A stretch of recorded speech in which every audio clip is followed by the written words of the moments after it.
Conservatives, under your leadership, say they will slow the route to net zero. So I just want to focus on that for a minute, starting with steel. Some say net zero is driving high energy prices in the sector. Is that right? This suggests not really. This chart from UK Steel shows prices in France, in Germany, and over here in the UK. The cost of net zero policies does feature, that's the grey bit at the top, but actually there are exemptions in this country for heavy industry, so that is quite small in the UK. It is actually bigger in France and much bigger in Germany, and yet both have lower bills overall than we do. Our problem is way more this pink bit. Wholesale costs, basically the price that suppliers pay for electricity. And the same is true for individuals. This chart from Simon Evans at Carbon Brief looks at household electricity bills over time. Again, there is a cost associated with net zero, the levies down here in green. But again, wholesale electricity prices, again in pink, are much, much bigger. And actually, I think I can show you that it is those that have driven up prices recently, while levies over here have remained flat. So what determines that wholesale price? I can show you. In the UK, it is the global gas price. The electricity price on here in blue tracks almost perfectly with gas prices in red, which is bad news for our bills when you have a crisis like a war in Ukraine. One study claimed that gas prices determine our electricity price 98% of the time, compared to 24% in Germany and 7% in France. Why are they protected? Because we are more reliant on gas, this blue bit here, than in Germany, and way more than in France, where actually nuclear is a much bigger part of our mix. And I guess one question then is, if you want to get bills down, isn't there an argument you should be moving faster towards renewables and away from fossil fuels? And that is essentially Ed Miliband's argument. So this is actually a really good explanation as to the reality of energy pricing in this country, which is that we rely on wholesale gas markets for too much of our power. It's as simple as that, you know. Marginal cost pricing is a problem because of our privatized system, and a bunch of other European countries also use marginal cost pricing as a pricing tool for deciding how to be able to charge people for energy. But regardless of whether you use marginal cost pricing or not, the more you rely on gas, where the strike price is overall much higher, that means that for more time, people are going to be paying more for their bills because we use more gas. The strike price is lower for clean energy, whether it is nuclear, whether it's wind or solar or tidal power, whatever it is. And so the more of it we use, and of course the greater abundance that we create, of course, supply and demand notwithstanding, you might as well create an abundance of the energy being produced. The problem, of course, when you get to the point where you produce so much electricity from green sources that it no longer becomes profitable for the green energy companies to continue to invest, because gas isn't getting turned on enough for them to make a big enough profit. Remember, when the gas gets turned on and the marginal cost jumps up to meet that, the renewables still have the same cost to produce. So their cost of sale jumps up. So if we want to rely on the private sector to have enough abundance of this green energy, they're never going to create so much abundance of green energy that we don't rely on gas at some point, because that's where their real profit margin lies. It has to be fully state-owned and state-invested to try and drive down that price. Otherwise, the private sector will only invest enough to ensure they can make maximum profits by ensuring we need to use gas for at least some amount of our energy bills. It's why Ed Miliband's plan will ultimately fail, because he wants to have private investment that drives where green energy goes, which of course is because Rachel Reeves got told to do it by somebody at Davos, of course. When the big problem is that if the renewable energy companies rely on gas prices to drive their record profits, which they do, why would they invest enough to create such an abundance of renewable energy that we stop using gas? Because they won't, because that's where the profit margin comes in. If it was state-owned, it'd be brilliant, and we wouldn't have to worry. But the fact that it's privatized means we rely on them making a profit, which they won't do. So the answer to that is yes and no. A really important thing to ask is, why is it that we're so reliant on gas? And it's because we moved away from coal production. That is also partly... It's also because the Conservative Party didn't invest enough in trying to phase out gas to replace it with renewables, because we were relying on the market, because you're neoliberals. You were the ones who made us rely on gas, especially because when British Gas lost its monopoly power, there was a period of time where even post-privatisation, they still maintained a monopoly. It broke in the 90s, late 90s, and the market got opened up to set up energy production companies. The cheapest and easiest one to set up as a startup company was gas. We have an overabundance of gas because of failures of Tory privatisation of British Gas and the way they set up the energy market in the wake of that. We moved away from coal because it was cheaper and easier for the new startup energy companies that were generating energy in the 90s to do gas power rather than anything else. That's the Conservative Party's fault, and Blair as well, for continuing it. A net zero input in there. So that's still having net zero as a reason for that. It doesn't mean that we should go back to coal. But if we're moving our steel production to China... But coal is nothing to do with net zero. Coal got replaced with gas because of privatisation and market incentives. I haven't got a clue what you're talking about, Kemi. Where they're opening a coal-fired plant every other week. That doesn't make sense. So we're not really reducing net zero. We might be doing so in this country, but we're still increasing emissions all around the world. So that's one thing. So her argument is other countries aren't reaching net zero, so we shouldn't have to either. But the argument that you were presented with, Kemi, was one about high cost for consumers. Nothing to do with the morality of moving to net zero in a world where other countries aren't doing so. You were asked about the cost for consumers, and you haven't answered this question at all. Actually, very good point, Specs. She's saying that, well, we shouldn't have moved away from coal. It was the Tories that closed the coal mines. That was Thatcher. Your hero. You said in the Daily Tea interview, to when you were trying to run for Tory leader, that your hero was literally Thatcher. The second thing is about the mix between renewables and gas and the way that the grid can handle it.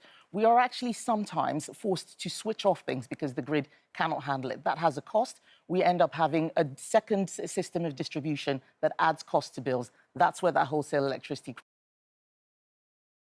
This is because people turn themselves off when they don't think they're going to make enough of a profit, because it would lead to the marginal cost going down because we wouldn't be using enough gas. And of course, the national grid is also a problem in terms of levels of grid connectivity, because you privatised the national grid under John Major. It was the Conservative Party that ruined the national grid by privatising it. That's why Neil Kinnock ran on nationalising it in 1992. Prices coming from. But the point I've been making about net zero is not just about electricity prices or gas prices or household bills overall. What I'm saying is that the plans that we have for net zero by 2050 are not working, they're not possible. But hang on a second. I mean, it's very funny to me that she's so out of touch that she wants to take the conversation away from the thing that most people care about, which is the cost of living crisis, which is the most important issue to every single voter in the country, to bang on about, well, the feasibility of the project is bad. I mean, it doesn't matter. People want their bills to come down. What is your plan? And she doesn't have a plan. She doesn't even have concepts of a plan. That would be having a policy. And she doesn't care about policy. She said she doesn't have any policies. I mean, I spoke to Jonathan Brearley, who your government appointed as energy regulator, head of Ofgem. He is absolutely clear that the reason why our energy prices are higher for individuals and businesses is simply because the marginal cost of gas drives that price. And he is absolutely clear. The faster we move to nuclear and other renewables, the faster we will get the energy price down. So you must approve of that. We've got to go for hell for leather to reduce reliance on gas. Yes, let's do that. But that's not a net zero by 2050 plan. That's a let's get nuclear in. Who cares? Literally, who cares? We aim for a target and we miss it. Okay, that's a shame. in trying to reach that target, we have reduced bills by increasing the supply of renewable energy. What's the problem? What's the problem, Kemi? Don't know what's the problem there. If we increase our level, which we're closer to net zero, which we all agree will be a good thing, because you basically say that it's a good thing by saying that it's not workable rather than that it's bad prima facie, and you also agree with us, based upon the data you've been presented with, that it would drive costs down by having a lower marginal cost, then there shouldn't be a problem. What you're getting angry at is the idea that the plan should be in a certain year. Who cares? Genuinely, who cares? Plan. That's a let's make sure that we have a proper mix of electricity production. We cannot... A proper mix that includes a lot of your donors from the petrochemical industry. Potentially. I wonder why. I wonder why that she wants a sensible mix, even though the sensible mix is the one that has the least fossil fuels and gas in it, because that's the most expensive. We would have the cheap energy is the renewable ones that you want us to not be rushing to build. bankrupt our country by pursuing a plan that doesn't work. And But we're not bankrupting our country. We are bankrupting our country at the moment because people can't afford their bills. Because they're too high because of how much gas we use. We can come back to this another time, but most people wouldn't say they just don't understand why you're obsessed with net zero by 2050. What they're interested in is get power down, and if renewables do that, let's just do it. Yes, but renewables aren't doing that at the moment. But they are. No, they're not. I completely disagree with that. And what we are actually... Okay, do you have any evidence for your disagreement, Kemi? Or are you just going to say that you disagree and then leave it at that? Nice argument, Senator. Why don't you back it up with a source? My source is that I made it the fuck up. Actually seeing is a reliance on countries like China. We cannot build our wind turbines, our solar panels without China. We've been using slave labor. I think that's absolutely disgusting. Conservatives voted against that. Labour put that through. I think they're now U-turning. Yeah. The plan doesn't make sense. We shouldn't have to rely... Hang on a minute. Yet, you're absolutely fine for us to buy imported oil and gas from the United Arab Emirates? Not so concerned about the slave labour from the UAE, though, are you, Kemi? On child labour or on slave labour to reach... Everybody watching will completely agree with you about it. And that's right. And I do want to move on. There's so much to talk to you about. But the point I'm making is that that plan is not working. I didn't... But you've not made any evidence. Your evidence for the plan not working is that we have to rely on China and there's problems in the supply chain. Most of us agree that there are some supply chain issues with regards to ethics there. But since when did you, as an ardent free market capitalist, ever have any concern over the moral or ethical implications of how business is done between rational actors? Since when was that ever a concern that you ever had? In terms of a moral or ethical position of supply chains. It's weird how it only matters when it comes to the supply of green technology that might undermine your petrochemical donors. Weird that. Every industry is completely full of slave labour. That's literally a byproduct of the capitalist free market, as if she actually cares. Exactly, Commie Christian, you're absolutely right, you know. Do you use a phone or a computer? Yeah, it's got slave labour in it, you know. Hire Jonathan Braley. The Conservative Party is under new leadership. We need to do things differently. And that's one of the things that we're changing. OK, I do need to talk to you about that more, but it's going to have to be another time, annoyingly. Now, however, I do need to move on to the recording of what your Justice Secretary told students. He said to them that he felt there had to be some kind of coalition with Reform before the general election. Now, I know he's saying that is just somehow or other he's got to woo Reform voters. But I listened to it. It sounds to me as though he wants a pact. Well, I've been very clear that there will be no pact. Reform, Nigel Farage has said that their aim is to destroy the Conservative Party. My job and Robert's job is to make sure that the Conservative Party, which has been around for hundreds of years, continues to be around. But I mean, it is funny to me how she is the person who's most likely to destroy it just by being shit at her job, which is funny to me, you know? I may hate Nigel Farage, I may hate Reform UK, but if his new party leads to the destruction of the Conservative Party, you know, 200 years flushed down the toilet, you know, maybe there are some positives. Which Robert Jenrick, right? You'll notice that nobody, not a single person from Reform UK, has reached out to the Tories for some kind of pact, some kind of supply agreement, or some kind of coalition. Not a single person from Reform UK has even floated the idea of working closely with the Conservative Party. None of them. Yet we've seen multiple Tories, both the Reform sympathetic ones, lots of them lost their seats at the last election, but also kind of central, more kind of traditional Tories like Jacob Rees-Mogg, and now we see Robert Jenrick. They've said specifically that they want to go ahead and try and woo Reform for some kind of coalition. And you know what this shows, chat? One of these people have the weaker hand. One of these sides' hands is weaker, and it's not Reform UK. If Reform UK thought that they needed the support of the Tories to be an electoral force, they would have reached out already. But they know they're stronger. They know they don't need the Tories. The Tories, however, know that they need Reform UK, which is why they're panicking, because they know Reform are going to beat them in the next election. And it's why they've reached out for a coalition and Reform UK haven't, because Reform realise they don't need the Tories, but the Tories need them. Very, very telling as to who's reached out to who. Because I don't think that will happen. I do not think Nigel Farage gives one shit what the Tories do or don't do. I think he's absolutely right that he wants to destroy the Conservative Party. And his voters don't want him to be in coalition. A lot of Tory voters want them to have some kind of agreement with Reform just for electoral reasons. But Reform UK's voter base is actually mostly comprised, or at least it was at the last election, of people who've defected from the Tories because they hate the Tories.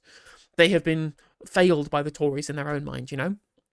So Nigel Farage is who they've turned to, given they feel like there's been a betrayal from the Conservative Party. And the feeling is strong, and they're not going to want to go back. In fact, they want Farage to destroy them.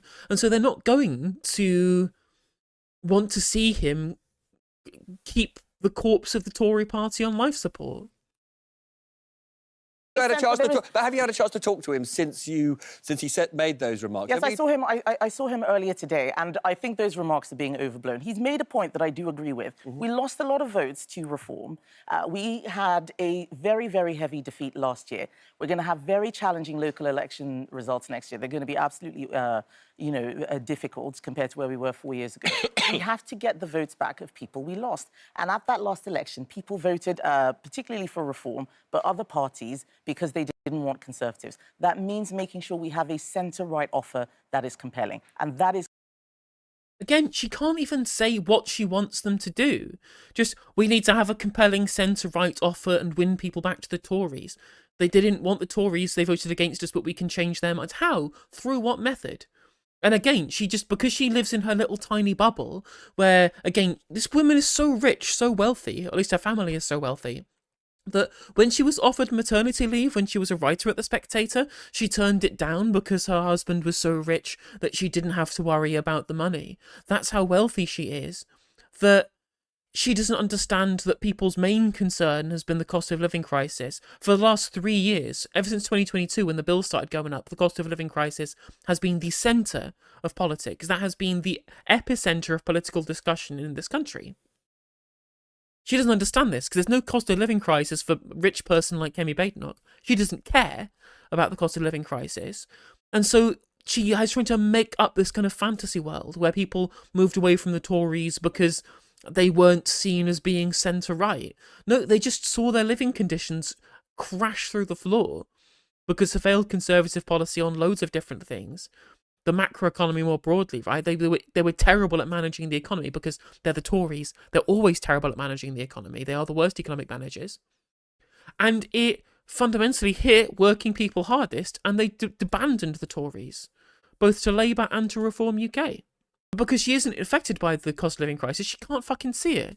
Obviously, Nigel Farage isn't affected by the cost of living crisis either, but he at least understood that was people's concern.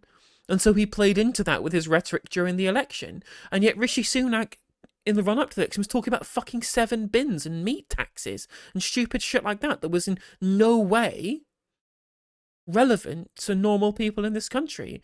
And what's Kemi Badenoch's opening gambit as leader in the wake of the cost of living crisis still being at the top of the people's concerns as a voting public? Their biggest concern is the fucking Chagos Islands deal, or what toilets people piss in. Or what happens to hospices when they have to start paying slightly higher premiums on employer national insurance contributions? No one normal cares about these things.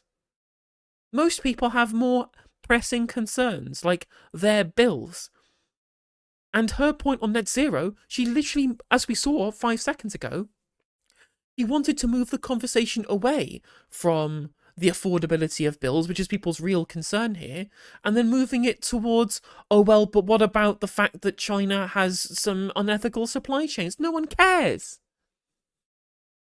Yeah, of course she's losing the votes of people. She doesn't have any connection to anybody. We have seen the current administration crash out in terms of approval, like record low approval in the shortest amount of time possible as a new government, 9 months in, and they're already despised by basically the whole country. And the Tories have gotten worse. They've lost more voters. They are polling lower than the amount to which that they scored at the last election. They got 23, 24% in 2024 at that election. They're currently polling at 21%. Like, she has taken them and their share of the vote even lower than their worst defeat in living memory, because she doesn't understand what is of concern to normal people. Because she spent her entire life living in a little posh private school bubble. And again, you can hate Nigel Farage as I do, but at the very least he tries to walk outside of his bubble and speak the language of normal people that Kemi Badenoch just doesn't do. Hey there, if you enjoyed the video, make sure that you like and leave a comment. That helps the video out in the algorithm. If you subscribe and ring the bell, it'll let you know when I go live. I stream every day on YouTube and Twitch. You can also follow all of my socials down in the description. And if you want to support me in a more financial manner, there's a join button for membership to just 99p to be a member on YouTube, as well as a Patreon, and there's some merch there as well. And hopefully I'll catch you on the next video. Take care.